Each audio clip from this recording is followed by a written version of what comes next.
I just felt like this was, Wesley, get your tail. This topic was kind of on my heart a little bit to talk about.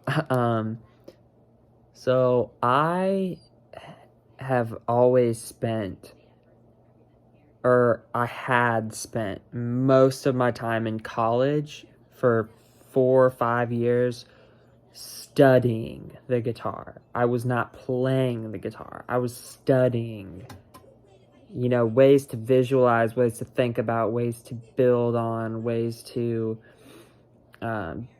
just tons of different things, studying the instrument of the guitar and not necessarily playing it. And I definitely don't necessarily regret it spending all that time studying the guitar, just the guitar, not playing. But my dog's tail. I didn't play that much. So I didn't really play, like, my degree is jazz. I didn't really learn how to play jazz because I wasn't playing jazz. Well, with gospel, instead of studying the guitar in relations to gospel, I play gospel. And it's only been a few years, and I feel like I'm getting it down way better than how I was getting down jazz, because I was really just studying the guitar in relation to jazz, trying to study, because before jazz I didn't have any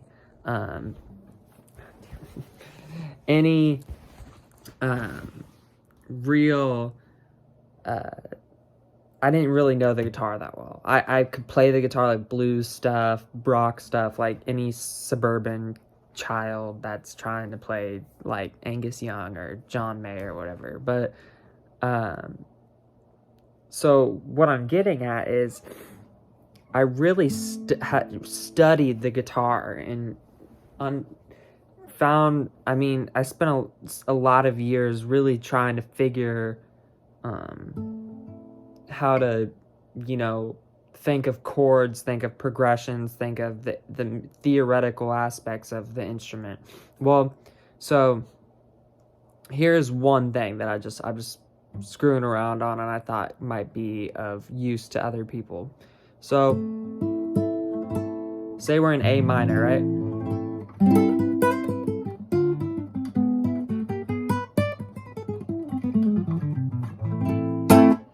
If we're in A minor, typically if we're doing like a 2-5-1 in A minor, we're gonna grab like those, I guess I use my thumb a lot, like, so the 2 chord is kind of a weird chord.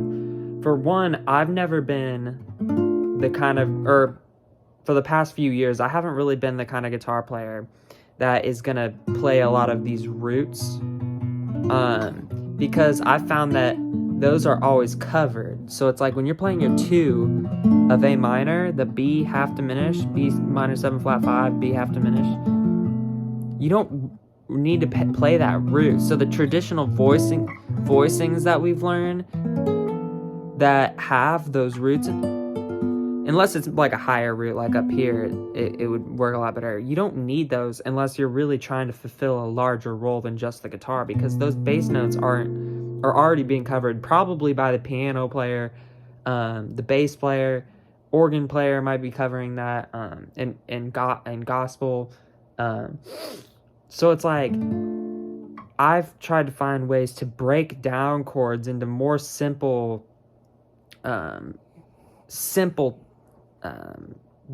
elements of it. So a simple way to look at a minor 7 flat 5 is like the 2 chord over the 7th interval. So like you can play the 2 chord, so the 2 chord would be D minor, but leave out that low root also in D minor and just play the inversions of D minor. That's what I'm getting at, is inversions.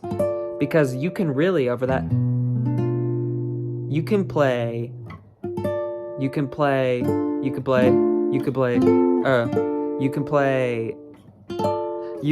a bunch of different inversions of the 2 chord.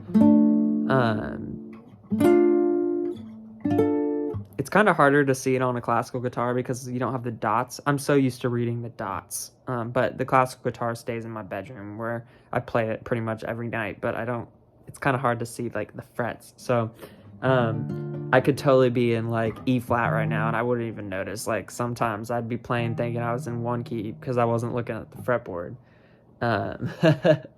But I don't have perfect pitch. So you can play that inversion. I like to do stuff like, so leave out that bass and you can relate this to every single chord quality. And then when you get to that 5 chord, like you can play like an augmented triad over that. Leave out that bass. Like typically you'll see a guitar player going. But like what I'll do is, like over the 6 chord, I'll play like the 5.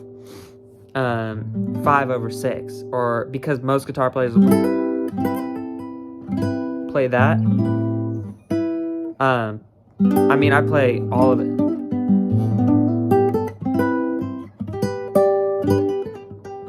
Like all those different inversions, I can stack on that fit over that 6 because I'm not in charge of the bass note. I'm just in charge of that top part. So, for example, we got that. You could also play like you could think of that as like a minor 4. If you play the minor 4 triad in any inversion, that would also work. So like 2, minor 4, 5. I think of numbers. That's another thing I should bring up. I'm always thinking numbers. So like if we're in A minor, I'm thinking we're in C, and then relate all the numbers to 5, 6, 5, 6, 5, 6, 5, 6. I mean, you can go up and down, but all these inversions I see now, and they've really, really helped me so much because now I can think more like a keyboard player.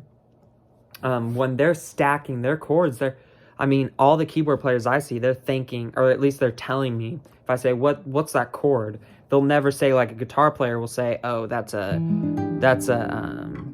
this.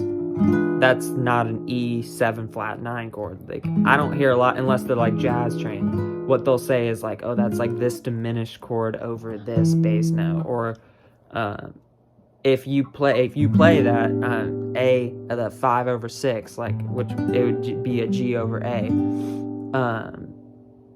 They'd say G over A. That'd be like a G over A. That's G over A.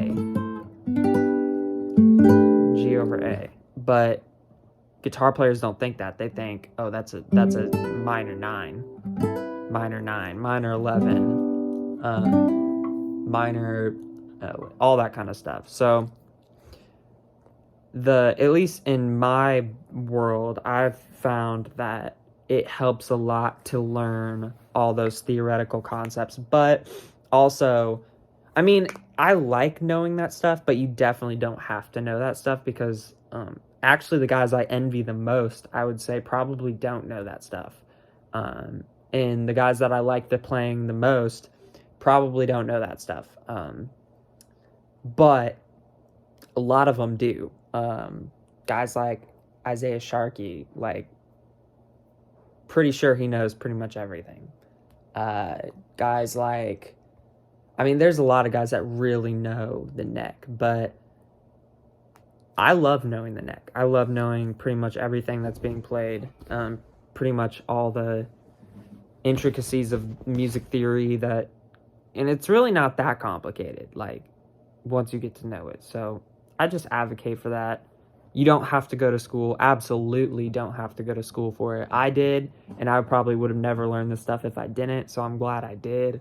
I would have never been introduced to gospel if I didn't go to school for jazz. I would have never been introduced to hip-hop and R&B like I was if I didn't go to school for jazz. So my experience was good, but this is just like a little lesson I thought I'd post. Just learn your intervals, or not your intervals, your inversions, and then you can stack stuff. Like, you can make awesome chords out of like basically anything, because over that A minor, if I want to make an A minor, I can play or I could play just the 1 chord over that, and that's your minor 7, and you can play the 5 chords, minor 9, You can play, well, that's actually a minor 11. I'm tripping right now. I'm like half asleep. But, yeah, so yeah.